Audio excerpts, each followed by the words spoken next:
नमस्कार दोस्तों, मेरे चैनल रोचक टेल्स पर आप सभी का स्वागत है।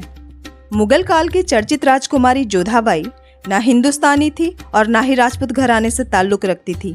वो इतिहास की एक ऐसी किरदार है जिसे मुगल और ब्रिटिश इतिहासकारों ने रचा था और उसका वास्तव में कोई वजूद ही नहीं है। क्या? हाँ दोस्तों, मुझे भी ऐसे आश्चर्य हुआ जैसे आप लोगों को हो रहा है। तो क्या है ये मामला? हमें गलत इतिहास क्यों बताया गया? आइए जानते हैं। और हाँ, पूरी जानकारी के लिए वीडियो के अंत तक बने रहिएगा।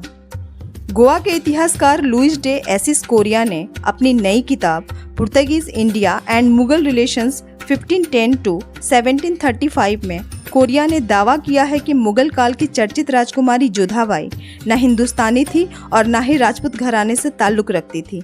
वो इतिहास की एक ऐसी किरदार है जिसे मुगल और ब्रिटिश इतिहासकारों ने रचा था और उसका वास्तव में कोई वजूद ही नहीं है। जोधाबाई एक काल्पनिक किरदार है। इस किताब में लेखक कोरिया का दावा है कि जोधाबाई नाम की एक काल्पनिक रानी वास्तव में डोना मारिया मास्कैरेंस नाम की एक पुर्तगाली महिला थी। डोना मारिया और उसकी बहन को अरब सागर में पुर्तगाली जहाज में यात्रा करते हुए पकड़ लिया गया था।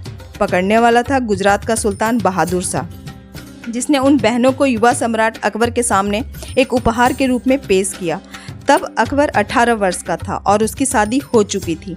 डोना मारिया उस समय 17 साल की थी। उसे देखते ही अकबर को उससे प्यार हो गया। अकबर ने भरे दरबार में सबके सामने कह दिया कि ये लड़की मेरे लिए है। दोनों बहनों को अकबर ने हरम में रखने का आदेश दे दिए। किताब में लिखा है कि पुर्तगाली और कैथोलिक इस बात से दुखी थे कि उनकी औरतें मुगलों के हरम में रह रही हैं।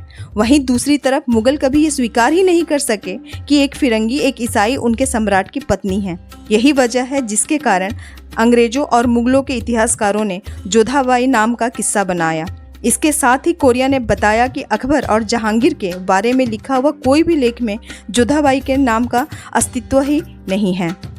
81 साल के इस लेखक ने अलीगढ़ मुस्लिम यूनिवर्सिटी के इतिहासकारों के हवाले से भी कहा है कि अकबर और जहांगीर के बारे में लिखा हुआ कोई भी लेख में वो अकबरनामा हो या फिर किसी दूसरे मुगल काल के दस्तावेज में जोधाबाई के नाम का कहीं कोई चर्चा ही नहीं है। जोधाबाई के अस्तित्व का सबूत नहीं है।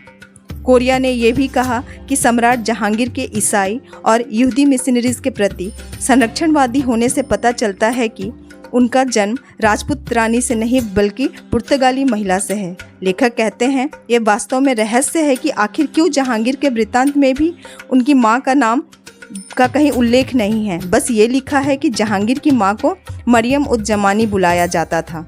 कोरिया ने अपनी किताब में बताया है कि वास्तव में यह एक रहस्य है क्योंकि मुगल इतिहासकार अब्दुल कादिर बदियूनी और अबुल फजल ने भी जहांगीर की मां के नाम का जिक्र कहीं भी नहीं किया है और ये लुइस डे एसिस कोरिया का दावा है। पर इससे पहले से भी इस बात को लेकर इतिहासकारों में संदेह है क्योंकि जोधाबाई का नाम का मुगल दस्तावेज में कहीं ना होना ये आश्चर्य की बात तो है जो कई सवाल खड़े करते हैं। वहीं कुछ इतिहासकारों का मानना है कि जोधाबाई जहांगीर की पत्नी का नाम हो सकता है क्योंकि अकबर की पत्नी का नाम हरकाबाई था। हरकाबाई आमेर के राजा भारमाल कछवाहा की बेटी थी। अकबर ने हरकाबाई से संधि प्रस्ताव के तहत शादी किया था, लेकिन मुगल दस्तावेज में हरकाबाई से भी अकबर की प्रेम कहानी का कहीं जिक्र ही नहीं है और ना ही सलीम की माँ होने का सबूत है। फिर ये जोधाबाई कहाँ से आई इतिहास में? जोधाबाई जहांगीर की पत्नी का नाम इसलिए भी अंदाजा लगाया जाता है क्योंकि जहांगीर ने जोधपुर के राजा उदय सिंह की पुत्री से 1586 में फतेहपुर सिकरी में शादी की थी और क्योंकि वो जोधपुर की थी इसलिए शायद उनका नाम जोधाबाई हो सकता है क्योंकि उनका पूरा कैरेक्टर जोधाबाई से मिलता है जो अकबर की बहू थी। खैर, जोधाबाई और अकबर को महान प्रेमी जोड़ा बनाने वाले इतिहासकारों की क्या मंशा थी ये तो वही लोग जाने।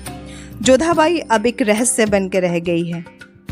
पर सोचने वाली बात यह है कि जिसका होने का कहीं प्रमाण ही नहीं था उसके अस्तित्व का दावा करके बच्चों को किताबों में पढ़ाना और उसके आधार पे बड़ी बड़ी फिल्में बनाना, सीरियल बनाना कहाँ तक सही है? आप लोग कमेंट करके ज़रूर बताइएगा और इससे जुड़ी कोई और जानकारी हो तो वो भी शेयर करिएगा। तो दोस्तों, ये थी आज की जानकारी। फिर मिलती हूँ अगले वीडियो में कुछ और जानकारी के साथ। वीडियो को सब्सक्राइब कर दीजिएगा कि नई वीडियो आप तक पहुँच सके। स्वस्थ रहिए, मस्त रहिए। जय हिंद, जय भारत।